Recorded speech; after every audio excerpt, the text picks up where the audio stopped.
Israel மீது தாக்குதல் நடத்துவதற்கான நேரம் நெருங்கி வருகிறது என்று சொல்லி ஈரான் கடும் எச்சரிக்கை விடுத்திருக்கிறது. எதற்காக இந்த எச்சரிக்கை, என்ன நடந்தது, இது சம்பந்தமாக விரிவாக விளக்கமாக இந்த காணொளியில் பார்க்க இருக்கின்றோம். அதே நேரம் ஈரான் மீது 39 நாட்கள் போர் நடந்தது உங்கள் எல்லாருக்குமே தெரியும். இந்த நாட்களில் வெள்ளை மாளிகையில் சில சூதாட்டங்கள் நடந்ததாக தகவல்கள் வெளியாகி இருக்கின்றன. அது குறித்தும் இந்த காணொளியில் விரிவாக பார்க்கலாம். இந்த 2 பிரதான செய்திகள் உட்பட மேலும் பல முக்கியமான பிந்திய செய்திகள் இருக்கின்றன. எல்லாவற்றையும் தொகுத்து இந்த காணொளியில் பார்க்க போகின்றோம். தமிழடியான் வேர்ல்டு யூடியூப் சேனலுக்கு உங்கள் அனைவரையும் வருகவன அன்புடன் வரவேற்கின்றேன். வாருங்கள் காணொளிக்குள் போகலாம். இஸ்ரேல் மீது தாக்குதல் நடத்துவதற்கான நேரம் நெருங்கி வருகிறது, எந்த வேளையிலும் எங்களுடைய தாக்குதல்கள் இடம்பெறலாம் என்று சொல்லி ஈரானினுடைய பாராளுமன்ற சபாநாயகர் முகமது பாகர் கலிபஃப் அவர்கள் எச்சரிக்கை விடுத்திருக்கின்றார். எதற்காக இந்த எச்சரிக்கை என்று சொன்னால், எதற்காக ஈரான் இஸ்ரேலை தாக்கணும் என்று கேட்டீங்கன்னு சொன்னால், ஈரான் ஒரே பிடியாக நிற்கிது. இந்த பேச்சுவார்த்தையில் லெபனானையும் சேர்க்கணும். லெபனானில் நடத்தப்படுற தாக்குதல்கள் உடனடியாக நிறுத்தப்படணும். லெபனானை தனியை விட்டுட்டு, லெபனானை தவிக்க விட்டுட்டு நாங்கள் மட்டும் பேச்சுவார்த்தையில் ஈடுபடுறது, நாங்கள் மட்டும் சமாதானத்தை கொண்டு வரது சாத்தியமே இல்லை. எனவே அங்கேயும் யுத்தத்தை நிறுத்தணும் என்றதான் ஈரானினுடைய நிலப்பாடு. அப்போ அமெரிக்க தரப்பில் என்ன சொல்லப்படுதுன்னு சொன்னால், ஆரம்பத்தில் இல்லை இந்த உடன்படிக்கையில் இந்த 10 பாயிண்ட்ஸ் இருக்குதானே, இந்த 10 பாயிண்ட்ஸில் லெபனானை பற்றி நாங்கள் ஒன்றுமே சொல்லவே இல்லையே என்று சொல்லி அமெரிக்க தரப்பில் சொல்லப்பட்டது. இப்படி மாற்றி ஒரே இழுவறி. இதை கொஞ்சம் ஆரம்பத்தில் இருந்தே சொல்கிறேன். அதாவது அந்த 10 பாயிண்ட்ஸ் நாங்கள் ஏற்கனவே காணொலிகளில் பார்த்துருக்கிறோம். அதில் நேரடியாக லெபனான் என்று சொல்லத்தான் இருந்தாலும் ஈரானினுடைய உதவி குழுக்கள், ஈரானால் நடத்தப்படுகின்ற ஏனைய குழுக்கள் மேலேயும் தாக்குதல் நடத்தக்கூடாதுன்னு சொல்லி அதில் சொல்லப்பட்டிருக்கிறது. எனவே ஹெஸ்புல்லா மேலே தாக்குதல் நடத்தக்கூடாதுன்னு சொல்லி அதை காட்டித்தான் இப்போ ஈரான் ஒரே பிடியாக நிற்கிது, லெபனானில் தாக்குதல் நடத்தக்கூடாதுன்னு சொல்லி. இதுக்கிடையில் அமெரிக்காவினுடைய துணை ஜனாதிபதி ஜேடி வேன் சொல்லியிருந்தவர், இல்லை அந்த போர் நிறுத்த உடன்படிக்கையில் அப்படியெல்லாம் சொல்லப்படையில ஈரானியர்களுக்கு ஆங்கிலம் வாசிக்க தெரியான்னு சொல்லி அவர் ஒரு கருத்தை சொல்லிவிட்டார். அதுக்கு பிறகு ஈரானினுடைய பாராளுமன்ற சபாநாயகர், என்னது எங்களுக்கு ஆங்கிலம் வாசிக்க தெரியாதா, இந்த அடுத்து காட்டுறோம் பாருங்கன்னு சொல்லி அந்த 10 உடன்படிக்கை இருக்கு தானே, அதில் எந்தெந்த பாயிண்ட்ஸில் இந்த விஷயங்கள் சொல்லப்பட்டிருக்குன்னு சொல்லி அதெல்லாத்தையும் எடுத்து போட்டு தன்னுடைய எக்ஸ் வலைத்தளத்தில் ஒரு பதிவு ஒன்று போட்டவர். அதெல்லாத்தையும் சுட்டி காட்டி, இப்போ லெபனானில் தேவையில்லாமல் தாக்குதல்கள் நடக்குது, அந்த நெருப்பை உடனடியாக அணையுங்கள், அப்போ தான் நாங்கள் பேச்சுவார்த்தைக்கு வருவோம் என்று சொல்லி ஒரு 9 மணித்தியாலத்துக்கு முதல் ஒரு பதிவு ஒன்று போட்டிருந்தவர். 9 மணித்தியாலத்துக்கு முதல். ஆனால் கடந்த 9 மணித்தியாலமாக பார்த்தீங்கன்னு சொன்னால் எந்த விதமான முன்னேற்றமும் இல்லை.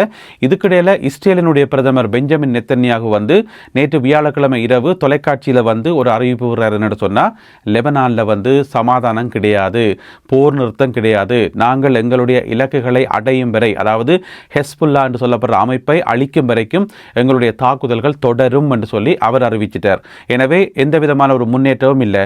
அதுக்கு பிறகு இப்போ ஒரு கொஞ்ச நேரத்துக்கு முதல் ஈரானினுடைய பாராளுமன்ற சபாநாயகர் கலிபஃப் அவர்கள் தான் 9 மணி நேரத்துக்கு முதல் போட்ட அந்த பதிவை திருப்பி ஒரு ஷேர் பண்ணி, தான் ஏற்கனவே சொன்ன மாதிரி நேரம் நெருங்கிக் கொண்டே இருக்குது, நேரம் முடிவடைந்து கொண்டே செல்கிறது, எனவே நாங்கள் இஸ்ரேல் மேல தாக்குதல் நடத்த போறோம் என்று சொல்லி ஒரு கடுமையான எச்சரிக்கை ஒன்றை விடுத்திருக்கிறார். இதுக்கிடையில் இந்த குழப்பத்தில் இன்னும் ஒரு கதையும் ஒன்று சொல்லப்பட்டது. என்னென்னு சொன்னா, இந்த 10 பாயிண்ட்ஸ் இருக்குதானே, அது நாங்கள் பார்த்து நாங்கள் உங்களோட பகிர்ந்து கொண்டது எல்லாமே ஆங்கில மொழியில வந்ததுதான். ஏன்னு சொன்னா எங்களுக்கு பாரசீக மொழி தெரியாது தானே, எனவே ஆங்கில மொழியில என்ன இருந்துச்சோ அதை தான் நாங்கள் இங்கே பகிர்ந்து கொண்டாங்க.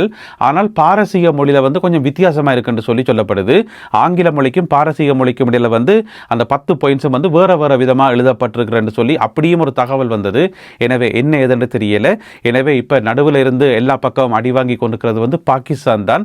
ஏற்கனவே பாகிஸ்தானினுடைய பிரதமர் ஒரு கடுமையான எச்சரிக்கை ஒன்றை விடுத்திருந்தவர் தன்னுடைய எக்ஸ் வலைத்தளத்தில், லெபனானையும் சேர்த்துக் கொள்ளுங்கோ, லெபனான் மேல நடக்கிற தாக்குதல் உடனடியாக நிறுத்தப்படணும், அப்பதான் இந்த சமாதான பேச்சுவார்த்தை ஒழுங்கா நடக்கும், நல்ல முறையில் நடக்கும் என்று சொல்லி. எனவே பேச்சுவார்த்தை நடத்துறதுக்கான அந்த நேரமும் நெருங்கி கொண்டிருக்குது.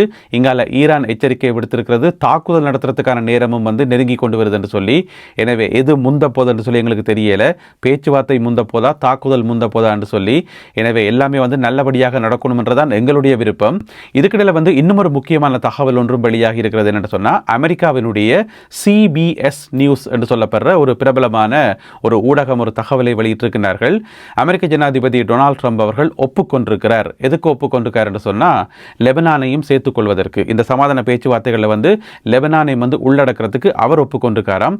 ஆனால் பெஞ்சமின் நெத்தன்யாகு ஒப்புக்கொள்ளணுமே. அவர் வந்து டிவியில் வந்து சொல்லியிருக்கார், இது கடைசி வரைக்கும் சாத்தியமில்லை, நாங்கள் வந்து சண்டையை தொடர போகிறோம் என்று சொல்லி.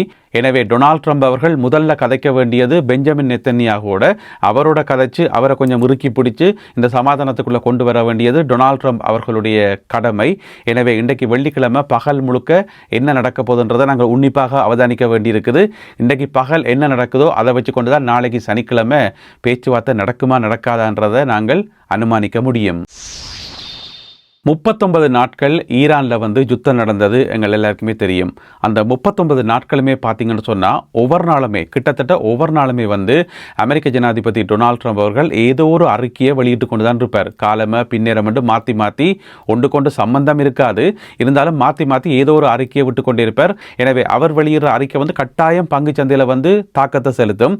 தனியாக பங்கு சந்தையில் மட்டுமில்லாமல் எரிபொருட்களுக்கான விலைகள், மிக முக்கியமாக மசகு எண்ணெயினுடைய விலை, அதை தீர்மானிக்கிறது, கூடி குறைகிறது. பிறகு தங்கம் வெள்ளி ஏனைய பொருட்களுக்கான விலைகள் கூடி குறைகிறது என்று சொல்லி எல்லாத்தையும் வந்து தீர்மானிக்கிற ஒரு ஆளாக தனி நபராக இருந்திருக்கார் இந்த 39 நாட்களும் டொனால்ட் ட்ரம்ப் அவர்கள். இப்போ பார்த்தீங்கன்னு சொன்னால் ஒரு உறுதியான தகவல் ஒன்று வெளியாகி இருக்கிறது. அதாவது வெள்ளை மாளிகையில் வேலை செய்கிற ஸ்டாஃப் இருப்பினர் தானே, ஊழியர்கள், அவர்களுக்கு வந்து ஒரு அவசர செய்தி ஒன்று அனுப்பப்பட்டதாம். வெள்ளை மாளிகையால் எல்லா ஸ்டாஃபுக்கும் சொல்லப்பட்டதாம், ஒரு தரம் மார்க்கெட்டில் வந்து ஈடுபடக்கூடாது, முன்கூட்டிய தகவல்களை தெரிஞ்சு வச்சுக்கொண்டு நீங்கள் தேவையில்லாமல் மார்க்கெட்டில் ஈடுபட வேண்டாம் என்று சொல்லி கடுமையான எச்சரிக்கை, மெமோன்னு சொல்லுவோம், கடுமையான எச்சரிக்கை ஒன்று சகல ஊழியர்களுக்கும் வழங்கப்பட்டதாக த வால் ஸ்ட்ரீட் ஜேர்னல் என்கின்ற பத்திரிகையில் வந்து செய்தி போடப்பட்டிருக்கிறது. ஏற்கனவே டொனால்ட் ட்ரம்ப் அவர்களுக்கும் அந்த பத்திரிகைக்கும் வந்து ஆகவே ஆகாது. இப்போ ஒரு 5-6 மணி நேரத்துக்கு முதல் தன்னுடைய ட்ரூத் சோஷியல் எழுந்தவர் இந்த வால் ஸ்ட்ரீட் ஜேர்னல் என்ற பத்திரிகை வந்து பொய் சொல்லுது, அதில் இருக்கிற ஆசிரியர்கள் எல்லாரும் வந்து பொய் சொல்கின்றார்கள், அவர்களுக்கான மதிப்பே இல்லாமல் போயிட்டேன்னு சொல்லி கண்டபடி திட்டி வச்சிருந்தவர். அப்போ எதுக்கு டொனால்ட் ட்ரம்ப் வந்து அந்த பத்திரிகையை போய் திட்டுறார் என்று சொல்லி யோசிக்கும் போது அதுக்கு பின்னால் இருக்கிற காரணம் வந்து இப்போ வெளியாகி இருக்குது. என்னென்னு சொன்னால், அந்த பத்திரிகையை வந்து போட்டு உடைச்சி விட்டது பிடிச்சது. இந்த மாதிரி வெள்ளை மாளிகைக்குள்ளே வந்து எல்லா ஊழியர்களுக்கும் வந்து எச்சரிக்கை விடுக்கப்பட்டதாம், மெமோ அனுப்பப்பட்டதாம், ஒருத்தரும் வந்து மார்க்கெட்டில் ஈடுபடக்கூடாது, உள் தகவல்களை வந்து வெளியில் ஷேர் பண்ணக்கூடாதுன்னு சொல்லி. அப்போ எதுக்கு எச்சரிக்கை விடணும்? அப்போ அதுக்குள்ளே ஏதோ நடந்தபடியே தானே, ஏதோ ஒன்று அங்கே நடக்கக்கூடாதது நடக்க போய்த்தான் அந்த எச்சரிக்கை விட வேண்டி வந்தது. இப்போ டொனால்ட் ட்ரம்ப் வந்து தன்னுடைய ட்ரூத் சோஷியலில் வந்து ஒரு பதிவு போடுறாருன்னு வைங்களேன், ஈரானுக்கு எதிராக ஒன்றில் சமாதானம் அல்லது தாக்குதல் அல்லது எச்சரிக்கை என்று சொல்லி ஏதோ ஒன்று எழுத போகிறார் வைங்கவன், என்ன அவரா மினக்கட்டி எழுதி கொண்டிருப்பார் இல்லை தானே, அவருக்கு அசிஸ்டன்ட் மாதிரி இருப்பினம் தானே, அவையெல்லாம் அது எழுதுவினம், எழுதியெல்லாம் ப்ரூஃப் எல்லாம் பார்த்து பிறகு போஸ்ட் பண்ணுறது. எனவே அவையெல்லாம் நம்ப முடியுமா? அதுக்குள்ளே வந்து யாராவது ஒரு கருப்பாடு இருக்கலாம் தானே. அப்போ கருப்பாடு இருந்து கொண்டு அந்த தகவலை வந்து வெளியில் பாஸ் பண்ணலாம் தானே. அன்றைக்கு மார்ச் மாதம் 23 நடந்த சம்பவம் உண்டு. மார்ச் மாதம் 23 தான் டொனால்ட் ட்ரம்ப் வந்து ஒரு போர் நிறுத்தம் உண்டு அறிவிக்க போகிறார். அதாவது ஒரு 15 நிமிஷத்தில் வந்து டொனால்ட் ட்ரம்ப் அவர்களுடைய அறிவிப்பு வெளியில் வரப்போகுது. அதாவது போர் நிறுத்தம் சம்பந்தமாக அவர் முதலாக அறிவிக்க போகிறார் மார்ச் மாதம் 23 அது வந்து ஒரு மிக முக்கியமான அறிவிப்பு. அப்போ மார்ச் மாதம் 23 ஒரு மிக முக்கியமான அறிவிப்பு என்ன, அப்போ வந்து சண்டை வந்து பயங்கர உக்கிரமாக நடந்து கொண்டிருந்தது. அந்த அறிவிப்பு வெளியாகிறதுக்கு 15 நிமிஷத்துக்கு முதல் வெள்ளை மாளிகையோட ஏதோ ஒரு தொடர்புள்ள ஒரு டீம் வந்து $6 லட்சம் வந்து லாபம் சம்பாதித்ததாம், $600,000 வந்து லாபம் சம்பாதித்ததாம் என்று சொல்லி ஒரு தகவல் ஒன்று கிடைச்சிருக்கு. அதாவது முன்கூட்டியான தகவலை தெரிஞ்சு வச்சுக்கொண்டு ஏதோ பந்தயம் கட்டியிருப்பினும் போல இருக்கு, அதால் இவ்வளவு தொகை வந்து சம்பாதித்தது என்று சொல்லி ஒரு தகவல் கிடைச்சிருக்காம். எனவே அது சம்பந்தப்பட்ட விசாரணைகள் ஒரு பக்கம் உள்பக்கத்தால் போய்கொண்டிருக்குது. அதுக்கு பிறகு இன்னும் ஒரு டீம் வந்து 2-3 நாள் கழிச்சு இன்னும் ஒரு டீம் வந்து $1.2 மில்லியன் அதாவது $12 லட்சம் வந்து அந்த குறிப்பிட்ட டீம் வந்து லாபம் சம்பாதித்ததாம். அது சம்பந்தமாகவும் இப்போ விசாரணைகள் ஆரம்பிக்கப்பட்டிருக்கிறது. இந்த குழுக்கள் எல்லாத்துக்குமே வந்து வெள்ளை மாளிகைக்குள்ளே இருந்துதான் இன்சைட் தகவல் போகுதாம் என்று சொல்லி இப்போ தகவல்கள் வெளியாகி இருக்கிறது. இந்த நேரம் பார்த்து வால் ஸ்ட்ரீட் ஜேர்னல் வந்து இப்படியான ஒரு செய்தியை போட்டிருக்கிறது. எனவே என்னதான் நடக்க போகுது என்பதை பொறுத்திருந்து பார்க்கணும்.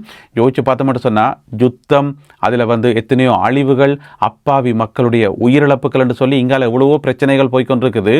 அதை வச்சுக்கொண்டு பணம் சம்பாதிக்கிறதுக்குன்னு சொல்லி, அதாவது வந்து சூதாட்டத்துக்குன்னு சொல்லி அங்கால ஒரு குரூப் ரெடியாக இருக்குது தானே. அதுக்கு வந்து வெள்ளை மாளிகையில் இருந்தே ஒரு சில ஆட்கள் வந்து தகவல் கொடுக்கணும்னு சொன்னால் இது நியாயமா? இது ஹோர்முஸ் நீரிணையில் மட்டுப்படுத்தப்பட்ட அளவில் கப்பல் போக்குவரத்து இடம்பெறுறது எங்கள் எல்லாருக்குமே தெரியும். அந்த அடிப்படையில் நேற்று வியாழக்கிழமை மொத்தமாக 6 கப்பல்கள் தான் போயிருக்கின்றன. இந்த 6 கப்பலில் பார்த்தீங்கன்னு சொன்னால் 2 கப்பல்கள் வந்து ஆயில் டேங்கர்ஸ் என்று சொல்லப்படுகிறது. 3 கப்பல்கள் வந்து கார்கோ கப்பல்கள், பொதுவான சரக்கு பொருட்களை வந்து ஏற்றி கொண்டு போகிற 3 கப்பல்கள். ஒரு கப்பல் வந்து பங்கரிங் டேங்கர் என்று சொல்லி, அதாவது ஏனைய கப்பல்களுக்கான எரிபொருளுக்கு தானே பங்கர் ஆயில் என்று சொல்லி அதை ஏற்றி கொண்டு போகிற ஒரு டேங்கர். ஆக மொத்தத்தில் 6 கப்பல்கள் நேற்று ஹோர்முஸ் நீரிணையை தாண்டி சென்றிருப்பதாக சொல்லப்படுகிறது.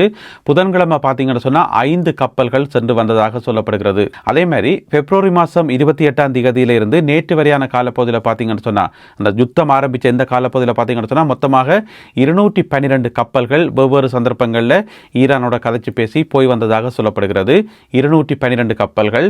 அந்த 212 கப்பல்களில் வந்து 43 கப்பல்கள் வந்து பனாமா நாட்டு கொடியுடன் கூடிய கப்பல்கள் என்று சொல்லி, 37 கப்பல்கள் வந்து ஈரானிய கப்பல்கள் என்று சொல்லி எல்லாத்தையும் முதல்ல பக்கத்தில் பார்க்குறீங்க டேட்டா எல்லாத்தையும். அதே போல 25 கப்பல்கள் லிபேரியா நாட்டு கொடியுடனும், 15 கப்பல்கள் வந்து பலோ என்று சொல்லப்படுற ஒரு நாடு, அந்த நாட்டு கொடியுடனும், ஏனைய கப்பல்கள் வந்து ஏனைய நாட்டு கொடிகளுடனும் சென்று வந்ததாக சொல்லப்படுகிறது. எனவே ஆக மொத்தம் 212 கப்பல்கள் பிப்ரவரி மாதம் 28ஆம் தேதியிலிருந்து நேற்று வரையான காலப்பகுதியில் ஹோர்முஸ் நீரிணையை தாண்டி சென்றிருப்பதாக தகவல்கள் வெளியாகி இருக்கின்றன.